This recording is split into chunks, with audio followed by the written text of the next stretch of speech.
Hey, this is DJ Spin So Nice, and welcome to Record School. Welcome back to another edition of Record School. This might be a long video because I'm talking about records and some albums that I really love. We're going to make some connections. It's been about a week since the Weeknd's latest album, Dawn FM, has dropped. Here's the main question, since this is Record School. Is Dawn FM as important in the Weeknd's catalog as Thursday? Is Dawn FM as important in the Weeknd's catalog as Thursday?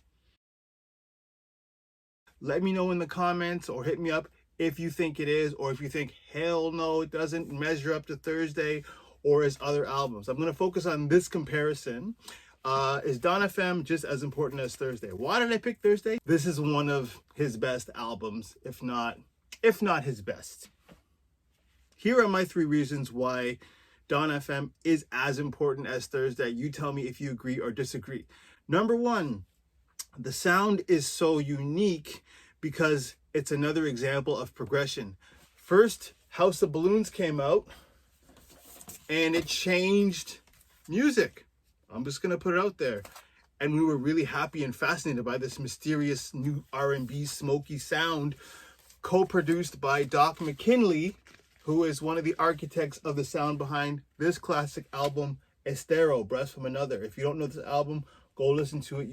You'll be just as impressed by this album as you were by this one, I promise. And then months went by and the sound progressed, and this mixtape dropped, and we realized, oh man, this artist, The Weeknd, and the producers that he worked with are not playing games. Now on Dawn FM, we have a progression in another direction. He's working with a producer called Max Martin, who is one of the most accomplished pop producers. Max Martin has produced hits for NSYNC, Britney Spears, Taylor Swift, and Katy Perry, among others, right? So he is one of the architects of the pop sound. But in my opinion, this is only my opinion, and I only talk about music when it gives me joy. The references and the pop references and connections to 80s retro new wave sounds are actually done very well. They don't sound gimmicky, in my opinion, and so this is an important feature to the songs on Dawn FM. Some of my favorite songs on Dawn FM are How Can I Make You Love Me, Out of Time, Here We Go Again, Less Than Zero. Let's put those ones out there. Those are some of my favorite songs. Less Than Zero has a really low mid-tempo cadence that kind of reminds me of In For The Kill by LaRue. LaRue is also a British pop band that has a lot of 80s references, similar to the Eurythmics and Annie Lennox. All the tracks that I referenced, they make me think about 80s music, and I'll be specifically Here We Go Again, for example. That one, in my opinion, sounds almost like, gives off the same vibe as some 80s yacht rock like Michael McDonald or Bobby Caldwell or even MJ, the King of Pop. The Weeknd comparisons are obvious, but I'm going to go a little bit deep into this album with some of the more mid-tempo tracks such as Human Nature and The Girl Is Mine. That kind of slow 80s vibe, that slow 80s feel-good vibe is what I get from those tracks there. It also makes me think about, a little bit of Prince, a little bit of, even a little bit of Madonna. Shout out to Madonna, True Blue. All these vibes here, even, a little bit of Culture Club, Boy George. These references, I think are really dope in terms of how the sound has been progressed and reinvented. Let's talk about the real direction change in terms of how The Weeknd and how Abel is using his voice and taking the music in different directions. There's a song called Sacrifice, which is kind of cool. But there's also one called Gasoline, where the song starts off and his vocal style is a little bit different. He sings kind of in a low voice. That reminds me of someone like Morrissey, who, a lot of his tones, he has a, kind of wide range of, wide vocal range, but sometimes his tone goes a little low and he tries different things. Also, Prince is another one. You got low vocal range, you got high vocal range. and you know, another genius from the 80s who's inspired all of us. So those are some of the things I think about on this album in terms of what's happening. And that's why maybe, just maybe, it's as important as Thursday. The vocal range on Thursday is pretty incredible also. If you think about songs like Gone and Rolling Stone and The Birds, on this album, Abel, he shows us a lot more of what he can do. Third reason why Dawn FM is just as good or just as important as Thursday is the fact that it's a solid concept album. What is a concept album? And this is just my opinion. I'm not an expert. I'm just someone that listens really well, and I'm trying to take you to school. If you agree, if you disagree, please hit me up in the comments. Hit me up personally, directly at Record School. Let's have a conversation. Let's talk.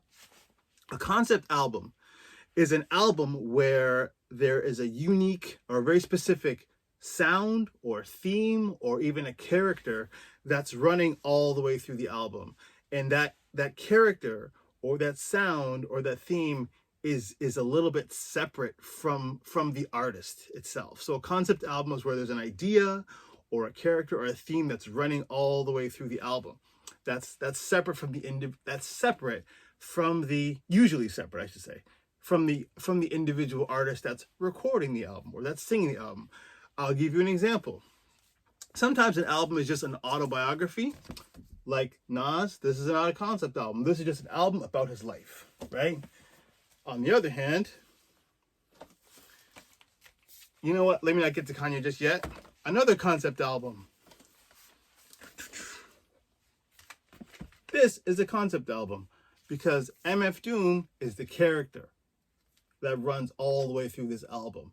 And he's in his own world, and the album is, you know, dominated by this character, this idea.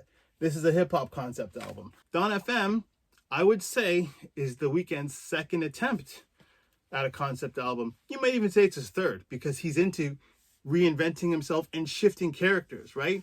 After Hours, he embodies a character, and he embodied that character for maybe a whole year, this character. But I think we see him playing with the idea of another world or another character when we enter Kissland.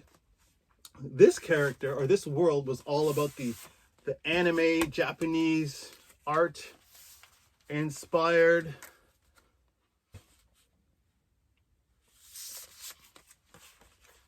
You tell me. This might have been his first attempt at a concept album, or at least playing with a strong concept.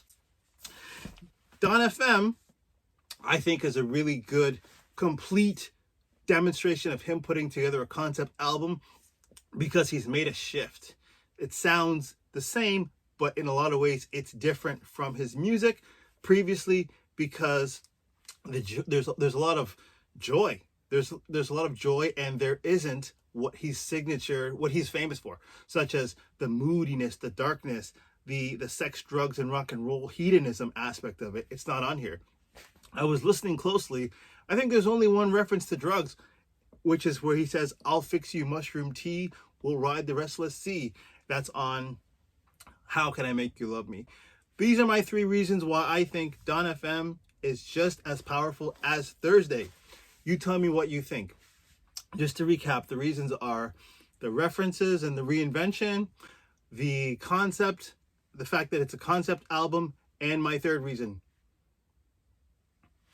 Thank you so much. Now, if this is your first time at the channel, please like and subscribe. I would appreciate it. I also want to know your feedback. Do you agree with me? Do you disagree with me? Do you think he has other concept albums? Anything I said? Do you want to talk more? Hit me up. You can subscribe, and there's more videos to come. You can also check me out at recordschool.com. Thank you so much. I'll holla at you. Peace.